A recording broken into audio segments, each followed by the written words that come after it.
ମହାପ୍ରଭୁ ଜଗନ୍ନାଥ ହେଉଛନ୍ତି କୋଟି କୋଟି ଭକ୍ତଙ୍କର ଆରାଧ୍ୟ ଦେବତା। କାହିଁ କେଉଁ କାଳରୁ ମାନବ ରୂପୀ ଲୀଳାରେ ମଗ୍ନ ଅଛନ୍ତି ମହାବାହୁ। ମଣିଷଙ୍କ ପରି ସେ ବି ଭୋଜନ ଗ୍ରହଣ କରନ୍ତି, ବିଶ୍ରାମ ଯାଆନ୍ତି, ଆମୋଦ ପ୍ରମୋଦ ପାଇଁ ବଣଭୋଜି ବି କରିଥାନ୍ତି। ତେବେ ମୋଟାମୋଟି ଭାବେ ମଣିଷଙ୍କ ପରି ଜୀବନଚର୍ଯ୍ୟା କରିଥାନ୍ତି ଏହି ଓଡ଼ିଆଙ୍କ ଆରାଧ୍ୟ ଦେବତା।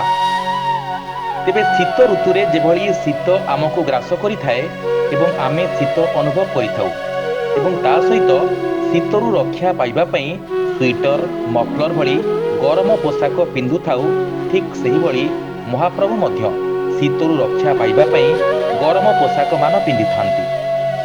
ତେବେ ମହାପ୍ରଭୁ ପିନ୍ଧୁଥିବା ଗରମ ପୋଷାକ ଗୁଡ଼ିକ କ'ଣ, ଏହା କେତେ ପ୍ରକାର ଏବଂ ଏହା କେଉଁଥିରୁ ତିଆରି ହୋଇଥାଏ, ଏସବୁକୁ ନେଇ ଆଜି ଆସନ୍ତୁ ଏ ଭିଡ଼ିଓ ମାଧ୍ୟମରେ ଦେଖିବା। ଜଗାର ସ୍ୱିଟର।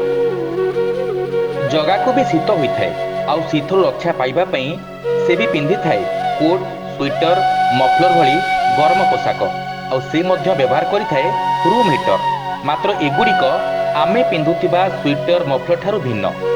ମହାପ୍ରଭୁ ପିନ୍ଧୁଥିବା ଶୀତ ବସ୍ତ୍ରକୁ ଘୋଡ଼ କୁହାଯାଇଥାଏ। ଏଗୁଡ଼ିକ ସାଧାରଣତଃ ଉଲ୍, ତୁଳା, ମଲମଲରୁ ପ୍ରସ୍ତୁତ ହୋଇଥାଏ। ମାର୍ଗଶିର ମାସ ଶୁକ୍ଳପକ୍ଷ ଷଷ୍ଠୀ ଠାରୁ ସରସ୍ୱତୀ ପୂଜାର ଠିକ୍ ପୂର୍ବଦିନ ପର୍ଯ୍ୟନ୍ତ ଶୀତରୁ ରକ୍ଷା ପାଇବା ପାଇଁ ଚତୁର୍ଦ୍ଧାମୂରତି ରତ୍ନ ସିଂହାସନରେ ଏ ଘୋଡ଼ ଗୁଡ଼ିକ ବ୍ୟବହାର କରିଥାନ୍ତି। ତେବେ ସରସ୍ୱତୀ ପୂଜା ଠାରୁ ଶୀତରେ ପ୍ରକୋପ ଟିକେ କମିବାରୁ ଚତୁର୍ଦ୍ଧାମୂରତି ସମ୍ପୂର୍ଣ୍ଣ ଶରୀର ନ ଘୋଡ଼ାଇ ଅଧା ଗଡ଼ା ହୋଇଥିବା ଗରମ ବସ୍ତ୍ର ମାନେ ହାଫ୍ ସ୍ୱିଟର ପରିଧାନ କରିଥାନ୍ତି। ମାର୍ଗଶିର ମାସ ଶୁକ୍ଳପକ୍ଷ ଷଷ୍ଠୀ ଅର୍ଥାତ୍ ଶ୍ରାବଣ ଷଷ୍ଠୀ ବା କେହି କେହି ଏହାକୁ ପୁରଣ ଷଷ୍ଠୀ ବି କହିଥାନ୍ତି।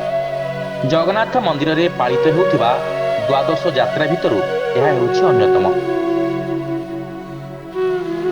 ଏହି ଦିନର ଠିକ୍ ଦିନକ ପୂର୍ବରୁ ଦରଜୀ ସେବକ ଦ୍ୱାରା ପୂର୍ବରୁ ପ୍ରସ୍ତୁତ ହୋଇଥିବା ଗରମ ପୋଷାକ ଅର୍ଥାତ୍ ଘୋଡ଼ ଗୁଡ଼ିକ ମନ୍ଦିରକୁ ଆସି ଏକ ପଟୁଆର ସହିତ 3 ଥର ବେଢ଼ା ପରିକ୍ରମା ହୋଇଥାଏ। ଏହାପରେ ଏଗୁଡ଼ିକ ଭୋଗ ମଣ୍ଡପରେ ଅଧିବାସ ଏବଂ ସଂସ୍କାର ହୋଇସାରିବା ପରେ ଓଢ଼ଣ ଷଷ୍ଠୀ ଦିନ ଠାକୁରମାନେ ଏହି ସ୍ୱତନ୍ତ୍ର ବସ୍ତ୍ର ସବୁକୁ ପରିଧାନ କରିଥାନ୍ତି। ତେବେ ସପ୍ତାହ ଯାକର ବିଭିନ୍ନ ଦିନରେ ବିଭିନ୍ନ ରଙ୍ଗର ଘୋଡ଼ ଲାଗି ହୋଇଥାଏ। ଯଥାକ୍ରମେ ସୋମବାର ଦିନ ଧଳା, ମଙ୍ଗଳବାର ଦିନ ବାରପାଟିଆ, ବୁଧବାର ଦିନ ନୀଳ, ଗୁରୁବାର ଦିନ ହଳଦିଆ, ଶୁକ୍ରବାର ଦିନ ଧଳା, ଶନିବାର ଦିନ କଳା ଏବଂ ରବିବାର ଦିନ ନାଲି ରଙ୍ଗର ଜୋଡ଼ ପରିଧାନ କରିଥାନ୍ତି ଶ୍ରୀଜୀଉ। ପ୍ରତ୍ୟେକ ଦିନ 4ଟି ବେଶ ଯଥାକ୍ରମେ ସକାଳ ଧୂପ, ମଧ୍ୟାହ୍ନ ଧୂପ, ସନ୍ଧ୍ୟା ଧୂପ ଓ ବଡ଼ସିଂହାର ସମୟରେ ମହାପ୍ରଭୁ ଏହିସବୁ ଘୋଡ଼ ଗୁଡ଼ିକ ପରିଧାନ କରିଥାନ୍ତି। ସବୁଠାରୁ ଆଶ୍ଚର୍ଯ୍ୟ କଥା ହେଲା, ଆମେ ଯେଉଁଭଳି ମୁଣ୍ଡରେ ମଫଲର ଲଗାଇଥାଉ ସେହିଭଳି ଜଗନ୍ନାଥ ମହାପ୍ରଭୁଙ୍କ ମସ୍ତକରେ ଲାଗୁଥିବା ଘୋଡ଼, ଯାହାର ନାମ ଟୋପର ନାମରେ ଖ୍ୟାତ। ଆହୁରି ରୋଚକ କଥା ହେଲା, ଏହି ଶୀତ ଦିନେ ମହାପ୍ରଭୁଙ୍କ ଶୟନନୀତି ସମୟରେ ବିଶ୍ରାମ ଗୃହରେ ଉତ୍ତାପ ବଢ଼ାଇବା ପାଇଁ ଜୁଇ ତାଡ଼ ଅର୍ଥାତ୍ ଏକ ମାଟି ଉମ୍ଭେଇରେ ନିଆଁ ଜଳା ହୋଇଥାଏ। ମାନେ ଆମେ ଯେଉଁଭଳି ଘର ଭିତରେ ଗରମ ଲାଗିବା ପାଇଁ ଶୀତ ଦିନେ ରୁମ୍ ହିଟର ବ୍ୟବହାର କରିଥାଉ। ତେବେ ସର୍ବଧର୍ମର ସମନ୍ୱୟ ଆଣୁଥିବା ବିଶ୍ୱର ନୟନ୍ତା ଜଗତରନାଥ ଜଗନ୍ନାଥଙ୍କ ଅନୁଷ୍ଠିତ ହେଉଥିବା ଏ ନୀତିଗୁଡ଼ିକ ଯେତିକି ସ୍ୱତନ୍ତ୍ର ସେତିକି ରୋଚକକରା ଆଉ ଆଶ୍ଚର୍ଯ୍ୟଚକିତ ମଧ୍ୟ।